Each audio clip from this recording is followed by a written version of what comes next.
Então, num vídeo anterior, a gente, estudou ali o problema básico do escoamento sobre cilindros, onde acontecia a separação.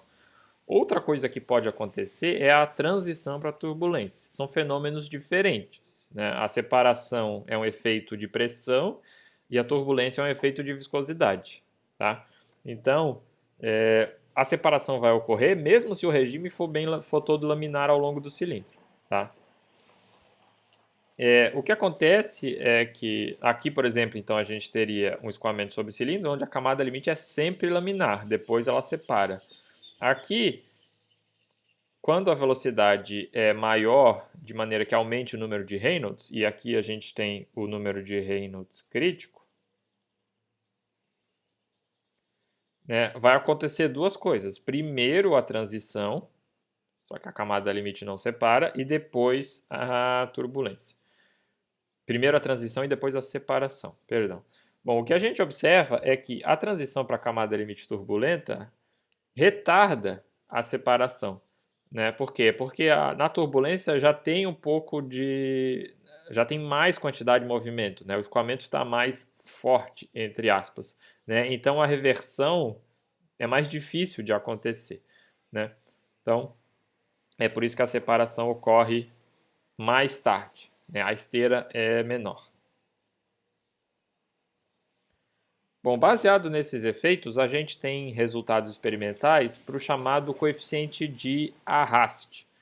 Na placa a gente definiu o coeficiente de atrito, aqui faz mais sentido definir um coeficiente de arraste, onde seria a força gerada pelo atrito, essa força de arraste, por 1/2 da densidade e velocidade ao quadrado, e aqui a área projetada. Tem que tomar cuidado.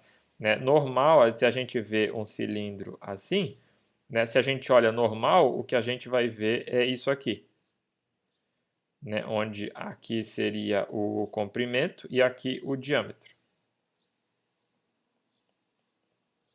Tá? Então, é a área normal.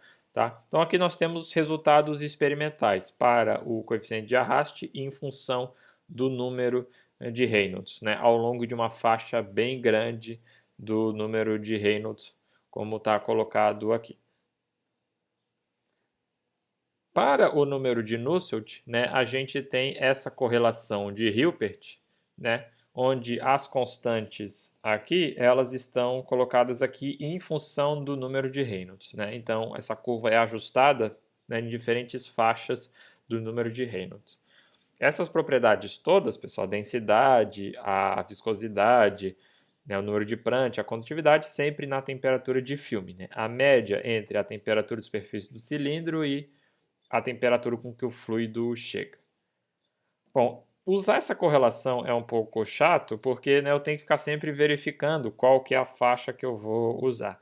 Mas ela tem uma grande vantagem, que ela pode ser estendida para prismas, não só cilindros. Tá? Então aqui a gente tem escoamentos ao redor de barras, de maneira geral. Tá? Aqui a gente tem que tipo de fluido vale, principalmente por causa do número de Prandtl.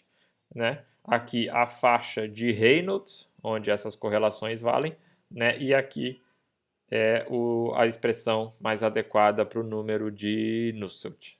Tá? Se a gente sabe que é um cilindro, ou seja, uma correlação, um cilindro, um escoamento, uma geometria circular, nós temos essa correlação, que é a correlação de Churchill e Bernstein, que ela é um pouco mais complexa, mas ela vale para uma grande faixa do número de Reynolds. Então eu não preciso ficar me preocupando na tabela qual faixa, qual coeficiente eu vou usar. Não, ela vale para isso aqui, tá? Para uma faixa muito grande. Então, existem termos de correção. Mas, pessoal, vocês observem que a teoria ainda continua valendo. É sempre função de Reynolds e Prandtl, conforme a teoria de camada limite nos fornece.